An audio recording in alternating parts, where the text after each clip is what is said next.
Coach, game week, how you feeling this week? Well, there's 4 days until we play, so it's just a regular week right now. Come Wednesday, Thursday, I'll get a little more amped up. But we've got a lot of work to do still. You know, we had a second scrimmage this past weekend. It went pretty well with my first group. You know, but we've got a lot of talent, but we don't have a lot of talent with experience. You know, after that first group, so we still got a lot of learning to do and a lot of things in the gym that we can do to get better. And Coach, with a younger team with that lack of experience, like you said, is it better that you're opening the tournament-style play to get all those first couple of games just out with the first few days? Absolutely not.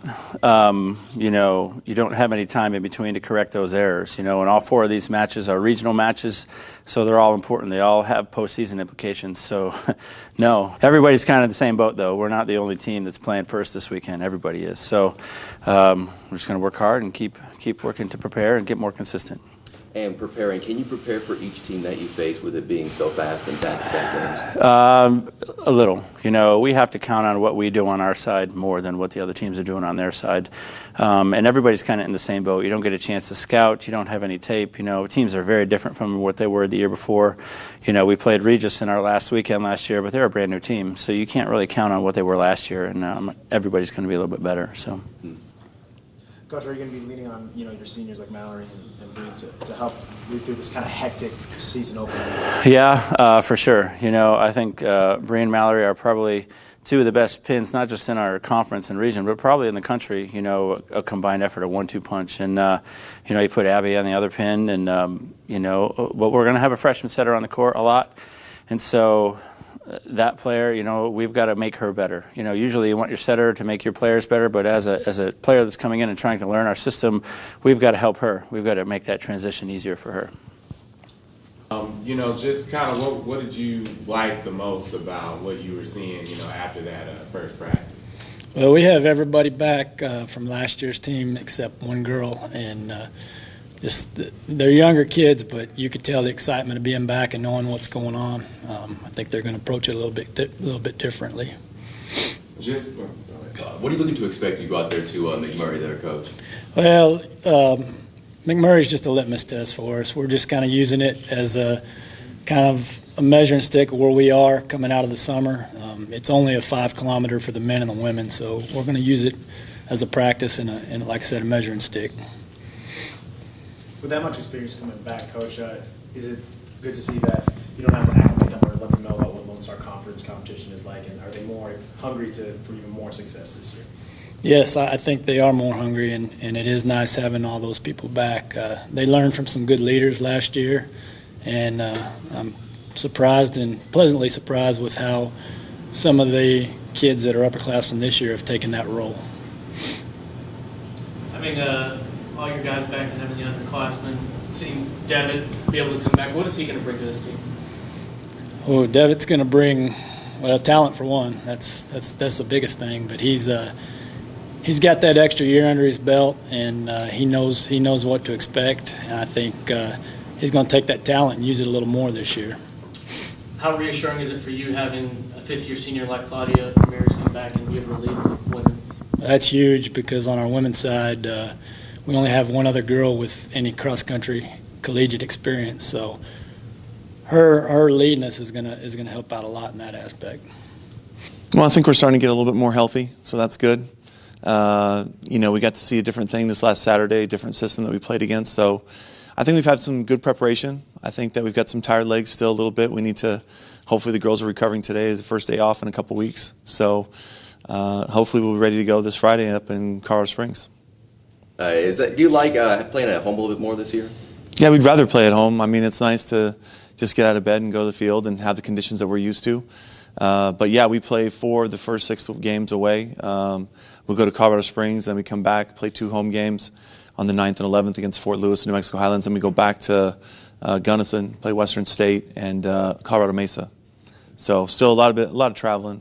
Good for team chemistry, bad for tired legs. On the offense, to be honest, no. I think we're still a little bit offbeat.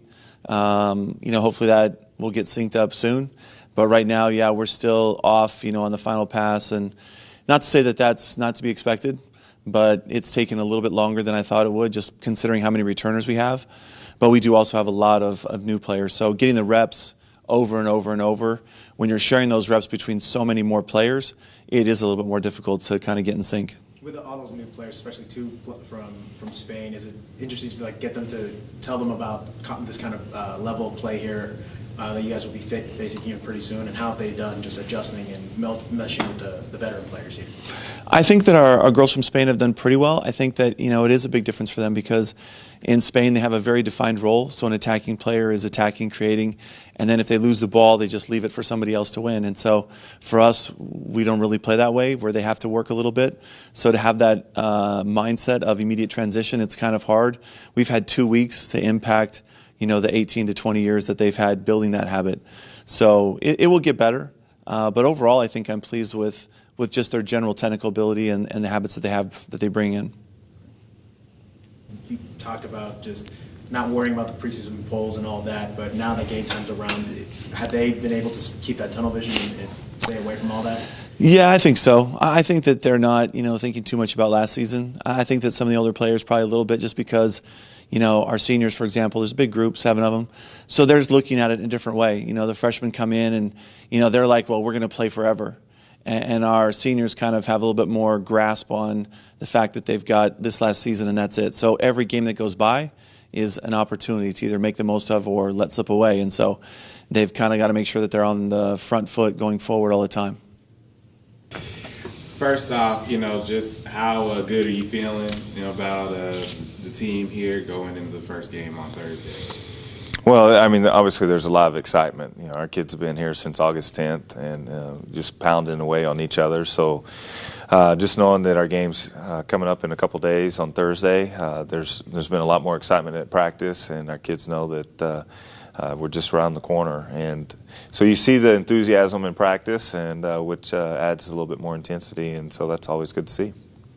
Coach, you got 5 team captains coming into this season. Front Lawrence, Richard Franklin, Willie Brown, Donovan Thompson, Trey Green. What are you looking from these 5 to lead your team? Well, obviously leadership. Guys that are out there can motivate, their teammates. Guys that gives them guidance. Obviously, guys that, from a body language standpoint, when things are going bad, you can tell that they're right in it. And but we have 21 seniors that are unbelievable, and their leadership has gotten us to this point over the summer and through spring ball. And really, taking that next step. And so those 5 guys, there should be more than just 5, but those were voted on by our teammates. And so we look for their leadership while we're on the field and guiding us through those games. And when it comes to leadership at the quarterback position, have you and your coaching staff come to a decision by any chance? We have an idea. The great thing for us is we got 3 quarterbacks that are competing for that spot, and they've made it hard on us every day to really name a solid starter. And those guys want it just as bad as anybody, and so you see their performance at a high level right now. And we feel good going into this game that we could pull one name out of the hat and feel good going into it with McKendree because of what they've done on the field. A whole lot of miles these first 3 weeks. Just are you excited to get on the road, or it's a pretty daunting challenge to take on that 3-game road trip? It is, but if you look, our kids enjoy it. Now, we love to play at home in front of our crowd, but the opportunity to be together, to hang out in a hotel and just be us, I think our kids really enjoy, and our coaches as well. It's a time to get to know your teammates a little bit better, especially on a 14-hour bus ride. You're probably going to know some things you don't need to know about an individual, but it's going to be a great opportunity for us to be together and use that as a team-building experience as well. Coach, just how much goes into preparing all the receivers and offensive lines, running backs, et cetera, Coach, do you feel like the defense is a little bit further ahead right now, obviously, with the, since you're trying to work in the quarterback situation and see how that's going to settle? I think so, and I think that's just kind of nature of camp too. I think it's a little bit easier for a defense to install. You talk about the developing a relationship between the receivers and the quarterbacks, and that thing just kind of molding itself. So I think that takes a little bit longer for that to happen. And the defensive guys, they're just running around, hitting each other. So that's it's a little bit easier from a defensive standpoint to see a defense come out and be more successful than the offense right away. And so the great thing is these guys have I've been here all summer and, working hard from a defensive standpoint. And so this will be our most athletic group that we've had here, too, which is exciting, looking at the type of offenses that we'll have to go against. And Coach, y'all won 7 straight season openers. ASU has. What can you say about being able to get off to that quick start? And I'm sure you're hoping to do that again Thursday. Yeah, that's the goal, obviously. But if you're able to go out and win that first game, that just gives you momentum going into obviously week 2. But just kind of set the tone for the season, and that's kind of what we've talked about to establish the foundation for the season going into this first week from our practice standpoint and from the game. And if we go out there and play at a high level in all 3 phases, you're just setting yourself up to be successful for the rest of the season. And how do you feel about special teams right now? I feel great. Coach Love, my new special teams coordinator, has come in and done a great job. We got some guys that are ready to step up. Casey Hyman and Connor Flanagan, 2 guys that are really competing for that kicking spot, have done a great job. It's been fun to watch that competition, and you'll see Casey punt as well. And so having that dual threat, 2 guys that can do both, allows you to be a little bit more flexible from a travel standpoint. But those guys, you've seen the team really rally behind them and encourage them and know that going into this season that there's high expectations for them.